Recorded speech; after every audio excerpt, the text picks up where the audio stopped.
naman kami sa Shimizu Island. So dito kami sa kabilang beach nagpakain kasi puno na masyado sa kabila. So ayan yung mga Espanyol ang gis ko ngayon. Ay nako, sa ilang araw na walang biyahe, pagdating ng makabiyahe, Espanyol pa. Ay, ano ba ito? Ayan.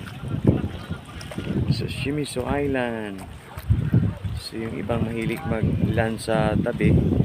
So ayan sila. Pero yung ibang boat naman is nag-land sa bangka. Pero yung foreigner namin hindi talaga papayag kay beach daw talaga. Yan yung kumpul na yan. 6 na pirasong Espanyol. Yan po yung gis ko ngayon.